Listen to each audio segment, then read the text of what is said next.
Welcome to the Golden Hour podcast.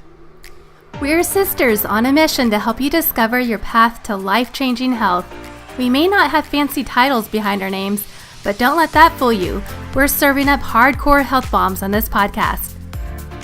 We hope this will be a golden hour for you, a defining moment where you're inspired to take actions on the truths you learn. Hi, I'm Suzi. I've been a green lifestyle blogger for almost 5 years, blogging about everything from natural beauty, non-toxic home, and organic baby. I'm Rose. I've been writing and marketing health content for doctors for the past 5 years, learning as much as I can along the way. Welcome back to episode number 8 of the Golden Hour podcast. We are thrilled you're listening. We hope you're having the best summer ever and really getting to relax. So in this episode, we have the pleasure of talking with Daniel T. DeBaun, who is the co-founder and CEO of DefenderShield. DefenderShield is a company that makes products that help block the EMF radiation. So Daniel is an internationally recognized and influential expert in shielding electronic emissions, which are EMFs.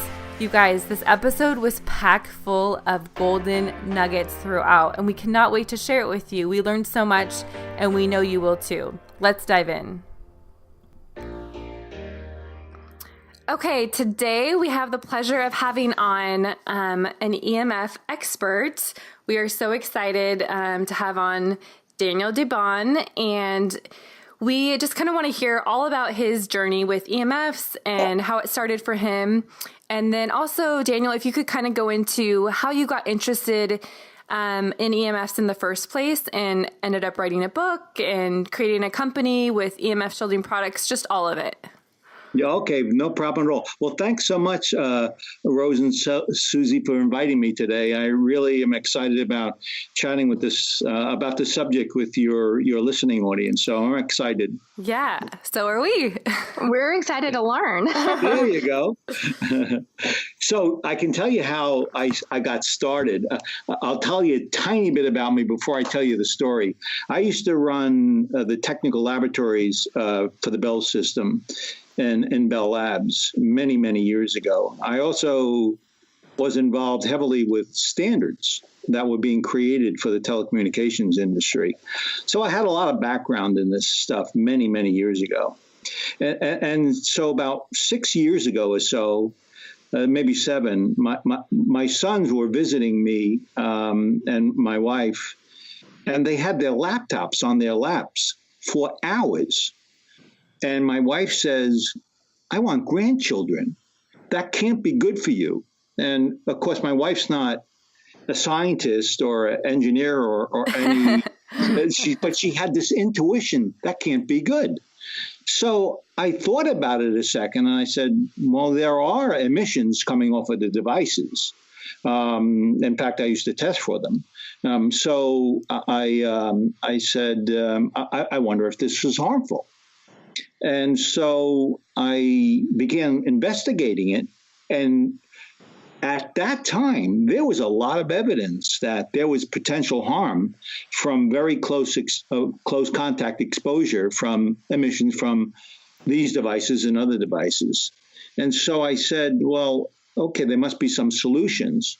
So I looked to see if I could buy something to put in my son's lap so they could have the protection to their sperm count, because after about 3 or 4 hours, 25% of the sperm count is immobile. So I couldn't find anything.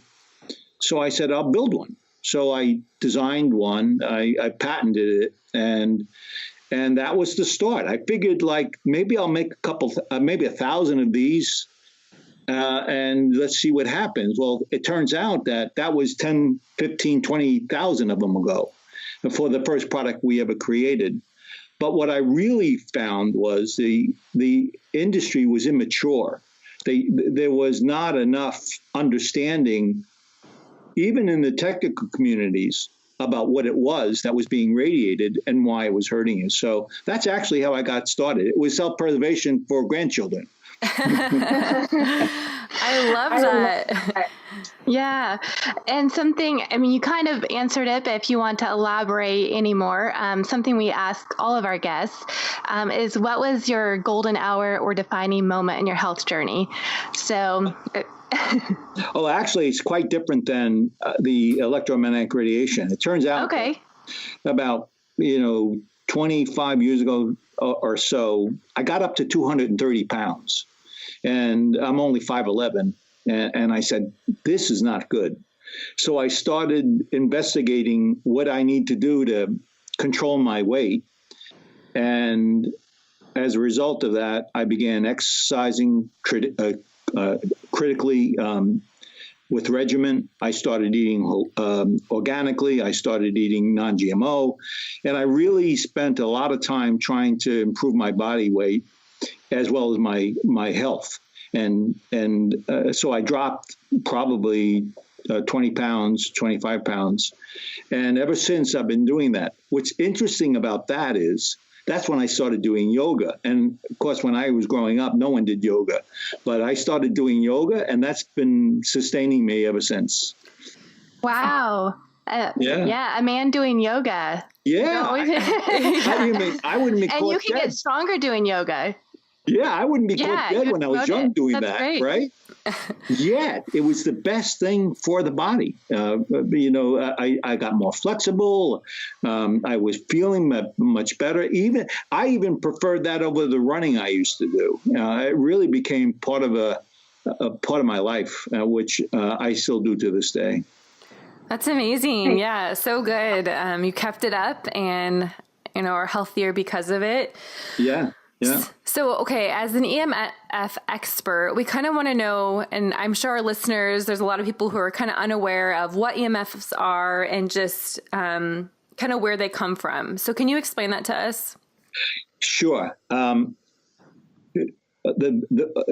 There is no such thing as electromagnetic radiation in nature, other than 12 hertz or so emitting from the ground at a very, very, very low level, which is almost undetectable. So everything that's being created in our environment that we refer to as electromagnetic radiation is the stuff we produce. And there's two forms of that we typically talk about. And the first is anything that draws electricity. It's like you have a light bulb and you turn it on, the wires in the wall, they're generating electromagnetic radiation into the room. Even though it's the light you're using, a byproduct of power consumption is the emissions coming off electrical things that are operating around your house. The other source is when you want to connect to something, you want to take an action to talk to your router so your computer can talk to the internet. You want to use a cell phone to talk to your friend through a tower. All of those are also electromagnetic radiation, and that's a different form in a different frequency range than the stuff coming out of the wall. So there's actually two forms that you should be concerned about. And these days, an awful lot of focus is becoming more and more on the cell phone Wi-Fi transmissions that are around our house as the major sources that we need to be thinking about. Yeah, definitely. And I did write a blog post about it, and it helps explain it a little bit more. But yeah, I think nowadays it's just so prevalent because everything is Wi-Fi. I mean, from your computer to your phone to, your printer, there's just so many, currents constantly coming at us. And so I think about this. When you have a transmitter of a cell phone that's connecting to a cell tower, put your finger up into the air and look at the very top of it and pretend that there's a ball that's growing bigger and bigger and bigger and bigger and bigger, goes out 5 miles and connects you to that cell tower. That's exactly what an RF signal is, a radio frequency signal connecting to the cell tower. It's something that has enough strength to go 5 miles, and it has enough, and it's omnidirectional. It's in every direction. So if you have 10 cell phones all next to each other, you have 10 transmitters all overlapping, all doing the distance, meaning there's enough power that's being transmitted from that to connect and you can communicate with. So it's prevalent in your life. And the more of these transmitters you have in a room, maybe the more it becomes a problem to your body and your health. Yeah, and I've noticed too, one thing that I found out was there was a site I went to. I don't remember it off the top of my head, but you can go and figure out wherever your zip code is, wherever you live. You know, there could be more, I guess, towers. And so you're getting more of a accumulation. Like I know, for example, I had looked up an area in San Francisco and it was kind of crazy how much was going on there. Compared to, say, my parents who maybe live in a little bit more of a rural area, how there was hardly any. So it kind of does affect you if you live in the city more, I feel like, versus the country or... Oh, yeah, there's no doubt. In fact, some people go to an extreme to avoid emissions like this, and they will actually move to the country where there's much, much less. But if you think about it, if you're in a apartment complex, everyone has a wire in their room. You know, everyone has a cell phone in their house. Everyone has a laptop generating. So all of a sudden, all of these become thousands of transmission points. And so you get more flooded in the metropolitan area than you will in a rural area. And I agree with that. That's a problem when you live in densely populated areas. Yeah, we'll have to find that site and put it in our show notes. Yeah, definitely. Okay, so what happens when we're exposed to EMFs? Like what would maybe be some of the symptoms we might experience in our body, or how would we know that it's affecting our body? Yeah, so it turns out that we know from research and science there are many, many impacts to the body. We know, for example, that when you're exposed long-term to your cell phone, for example, it's actually suppressing your immune system, believe it or not. So you're becoming more susceptible to because your immune system itself has been depressed. It can stress your body. So, and as you may know, when your body's stressed, it becomes more susceptible as well. In this case, there's a reference to oxidative stress to the cell. It actually attacks the membrane that protects the cell. And should that cell membrane weaken enough, there's a whole nother set of stuff that can go on. For example, you can have mutated cells, DNA damaged cells. We know from science that under certain circumstances, this oxidative stress converts to more serious concerns. A lot of the way many of us feel it is you get a headache and you're not sure why. You get your eyes hurt. Your muscle may hurt. So some of us actually can feel it. Believe it or not, something like over 20% of the population in the U.S. is impacted by electromagnetic radiation, and they refer to it as electric hypersensitive. And a lot of us are walking around, and we can physically feel it somewhere in our bodies just from those exposures. And by the way, 80% of that group are women. And we're not sure why, but we know through science that this is a population of hypersensitivity that continues to grow.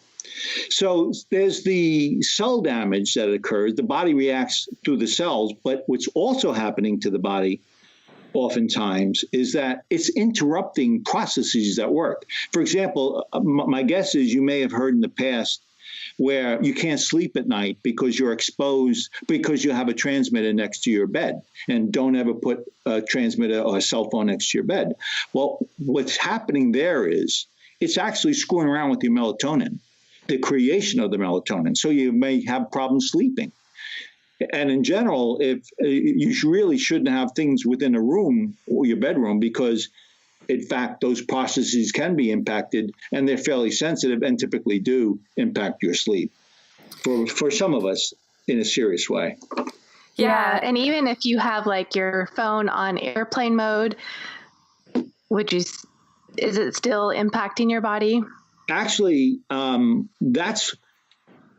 it does to some extent. If you have it in airplane mode, that's far better than if you have it transmitting, right? Right. And in fact, anytime you are using or things around cell phones around you, putting it in airplane mode is a good thing. But actually, it turns out, remember we talked about anytime there's a current, so the phone can be sitting there operating and not transmitting, and that generates what they refer to as extremely low frequency emissions. Now, one of the things I haven't mentioned, what is an RF signal? That's all very important to sort of know. I mentioned that it's an omnidirectional signal. It goes out and keeps on going. Well, it turns out that most of our cell phones, for example, even our Wi-Fi, is around 2 gigahertz. Remember the number 2. A microwave oven generates a microwave signal at roughly 2 gigahertz. It's actually 2.3 gigahertz. So when you have a microwave and you take a piece of meat and you put it inside and then you turn it on, what's actually happening is the water between the cells are heating up. They begin oscillating and they heat up, and voila, you have your hamburger can be cooked well done. Well, guess what? It's the same frequency of an RF signal that you use for your cell phone. The only difference is the strength of the signal is much, much less, but nevertheless, it's a thermally emitting signal that actually can heat up your skin. And of course, the membrane of the muscle, the bones, and in fact, go within the skull with a cell phone. So it's pretty serious stuff. Yeah, definitely. And I wanted you to kind of explain. So for people listening who might not know what airplane mode, why you would do that. So whenever you turn your phone on airplane mode, it's basically stopping connecting to a cell phone tower. Is that correct? Yeah, that's exactly right. It actually, all it does is turns off the transmitter part. So your phone can ring, but you can't call out. So if you're getting a call, but the fact is you're not allowing the equipment, technology to transmit out. And by the way, when you put it in airplane mode, for many of us, we may have Bluetooth transmitting from a cell phone. We may have Wi-Fi transmitting from a cell phone. And we'll also obviously have a cell tower connection with our cell phone. So turn off the phone itself or put the phone in airplane mode, but also make sure you turn off the Wi-Fi and the Bluetooth transmitters because you don't need them most of the time. The cell tower connection is by and large what all of us use it for the cell phone for. If you don't turn them on, those are separate transmitters that are being transmitted into your room that you don't need. Right. That's such a good tip because I always had read too that exactly like you should turn off the Wi-Fi. I have an Apple phone, so most of you guys, if you swipe up, you'll have the cell phone tower, the Bluetooth, and then the Wi-Fi connection plus the airplane mode symbol. And so I usually just turn off the Wi-Fi and the Bluetooth as well, because I've read, you don't really need that. So why have it on? Yeah, exactly. And by the way, think of that as one source. If you have a Wi-Fi in the room, you have other sources. If you have a laptop, you have other sources. So there are many potential transmitters. And when you think about managing your lifestyle, you may want to think of every one of those transmitters as a bee in the room. One bee won't hurt you. 1,000 bees will. So if you're not diligent in turning off everything you're not using, there's more potential for you to have a health impact as a result of it. So remember, bees in the room, turn them off if you don't need them. Yes. Love that. Okay, so we've heard that children are more susceptible to EMF radiation than adults. Why is that, and how can we minimize it? The standard for the cell phone was done in the 90s. The standard was established using a model of a male that was 6 foot. In other words, it was a mature, well-developed cranium, head, and brain, all mature. When the standard was established, it was to minimize the strength of the signal. So a male 6 foot, that signal wouldn't penetrate the head by 1 inch and heat up that area by 2 degrees. That was what the standard was. The level of strength couldn't increase the temperature by 2 degrees and penetrate the skull by 1 inch. Fast forward today, you have a 6-year-old child talking to grandma. He doesn't have a mature skull. His development of the brain is really, really soft. And so ultimately, what does that mean? It means that that same signal of a cell phone goes all the way through their head, not 1 inch. So we know through science that the exposure to a child, because of the immature nature of the body itself, is far more susceptible and absorbs far more as a child than an adult male would ever do, or for that matter, any adult. So that's the problem. You actually have the body of a child is not a body of an adult, and anywhere between the 6-year-old and the adult male or female, you have varying degrees of exposure beyond what the standard was ever meant to be used for. And by the way, when that standard was created, it was created for a male who's using it only casually. In other words, when I had my first cell phone that many years ago, I had no one to call because no one had a phone. So I was on it very, very rarely. Think about what happens today. You have 12 years old children using it 3, 4, 5 hours a day. And so Crazy.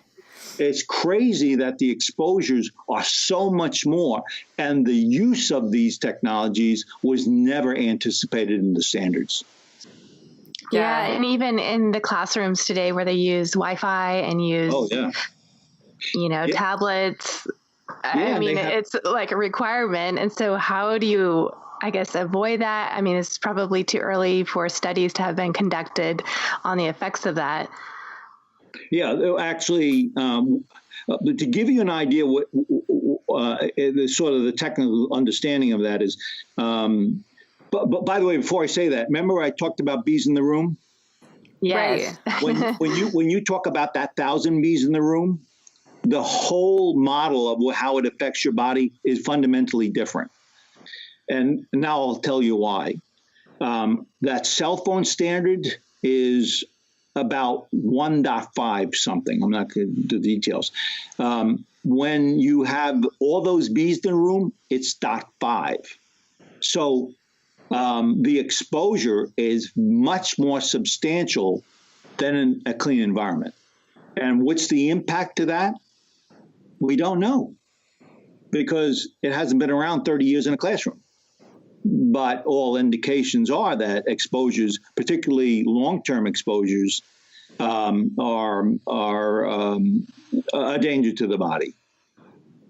And in fact, there's a lot of research recently where even the federal government came about and said, oh, by the way, this kind of exposure, particularly to soft tissue, is cancerous potential. It can create tumors, and it can become cancerous. So the National Toxicity Program, which was done by the federal government, was $25 million spent on a study, epidemiology study, that concluded exposures long-term can be dangerous. And that was reinforced by another study that recently happened in Italy. It was a consortium of researchers that confirmed the findings of the U.S. So what we know is exposures can be dangerous, particularly when it's long-term exposures. Yeah, and do you think one of the symptoms could be ADD, or is that anything you've seen? There's actually no doubt. There's actually quite a number of studies that talk about ADHD. Leukemia, believe it or not, has been linked to exposures. But when I talk about exposures, and we talk about things that may happen to the body, it's not if you pick up your cell phone and call your husband and say, hey, let's get together tonight, and put the phone down. That 30 seconds will not impact you. But if you have it and you talk to your girlfriend and she doesn't shut up and talks for hours and hours at a time, that's when it becomes more of a problem. You're a higher risk the more you're exposed to the emissions. And we'll talk a little bit about that. Sort of how do you manage your lifestyle around these kinds of things is by simply recognizing simple rules of time and duration of exposure. Yeah. So just to kind of reiterate, here's some of the physical symptoms that somebody might be experiencing if maybe they are sensitive to EMFs or they're, exposed to them for long periods of time. Could